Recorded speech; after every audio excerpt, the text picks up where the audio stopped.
बिस्मिल्लाहिर्रहमानिर्रहीम। नमरूद ने अल्लाह के खलील हज़रत इब्राहीम अलैहिस्सलाम को आग में डाला, मगर नमरूद को अल्लाह ताला ने कैसे पाला। एक जहाज समंदर में जा रहा था और जितने आदमी जहाज पर थे सब डूब गए, सिर्फ एक माँ और उसका बच्चा, ये दोनों बच गए जो एक तख्त पर बह रहे थे। उसके बाद हज़रत इजराइल अलैहिस्सलाम को हुक्म हुआ कि जाओ उस बच्चे की माँ की रूह भी कब्ज कर लो। अब बच्चा तख्त पर अकेला बहा चला जा रहा था। फिर हवाओं को हुक्म हुआ कि समंदर के एक किनारे पर जंगल है, उसको वहाँ डाल दो। वो तख्त पर बहकर उसी जंगल की तरफ गया और जंगल के किनारे लग गया।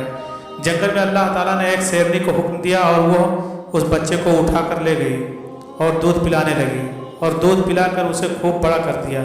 उसके बाद जिन्नों के बादशाह ने आदाब शाही सिखाई। एक दिन अल्लाह ताला ने हज़रत इजराइल अलैहिस्सलाम से पूछा कि ऐ इजराइल, तुमको भी कभी किसी की रूह कब्ज करने में तकलीफ़ हुई है? उन्होंने अर्ज किया कि हाँ, अल्लाह ताला एक माँ और बच्चे जो समंदर में एक तख्त पर बहे जा रहे थे और आपने माँ की रूह को कब्ज करने का हुक्म दिया तो मेरा कलेजा मुँह को आ गया कि उस बच्चे का क्या होगा, मगर आपके हुक्म के सामने किसकी मजाल है जो लब हिला सके। अल्लाह ताला ने इरशाद फरमाया कि वही बच्चा बड़ा होकर मेरा सरकस और नाफरमान हुआ और खुदाई का दावा किया और मेरे खलील को आग में डाला। यह शख्स नमरूद था।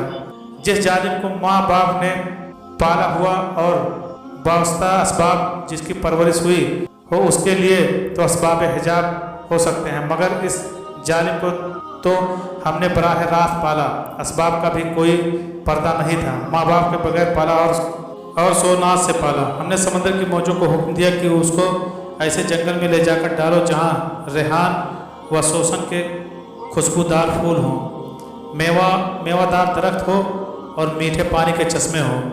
बरगे गुल व नस्तरन से हमने उसका बिस्तर बनाया।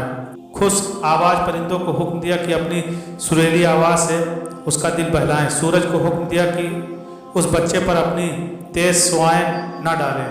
हवाओं को हुक्म दिया कि उस पर आहिस्ता चले। शेरनी को हुक्म दिया कि उसको दूध पिलाए। जिन्नों से आदाब शाही सिखलाए और उसको मैंने बादशाही भी अता की। गरज उस पर मैंने सदबा अनात व इकराम किए ताकि बगैर वास्ता असबाब के मेरा लुत्फ़ व अकरम देख ले और असबाब के हिजाबात भी न रहें। मगर यही शख्स मेरा दुश्मन हुआ और मेरे खलील को आग में डालने वाला हुआ।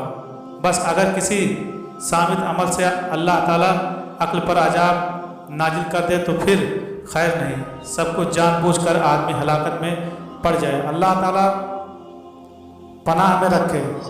अबू वाइल रज़ी अल्लाह तआला अन्हु ने बयान किया है कि हज़रत अब्दुल्लाह रज़ी अल्लाह तआला अन्हु ने कहा कि शैतान असहाब नबी सल्लल्लाहु अलैहि वसल्लम में से किसी एक आदमी को मिला और उनसे कुश्ती की कि मुसलमान ने उसे पछाड़ दिया और उसने अंगूठे को काटा। तो शैतान ने कहा कि मुझे छोड़ दे, मैं तुझे ऐसी आयत सिखाता हूँ कि हम शयातीन में से जब कोई उसको सुनता है तो पीठ फेर कर भाग जाता है। तो उन सहाबी ने उसे छोड़ दिया, मगर शैतान ने उस आयत के सिखाने से इनकार कर दिया। तो फिर उनमें कुश्ती हुई, मुसलमान ने उसे पिछाड़ दिया और उसका अंगूठा दबाया और कहा कि वो आयत बता दे। उसने इनकार कर दिया कि वो आयत सिखाए। बारहा इनमें से फिर कुश्ती हुई तो शैतान ने कहा कि वो आयत सूरह बकरा में है, यानी आयतुल कुर्सी। हज़रत अब्दुल्लाह रज़ी अल्लाह तआला अन्हु से पूछा गया कि ऐ अबू अब्दुर्रहमान, ये किस सहाबी का तज़किरा है? उन्होंने कहा कि सिवाय हज़रत उमर रज़ी अल्लाह तआला अन्हु के कौन हो सकता है।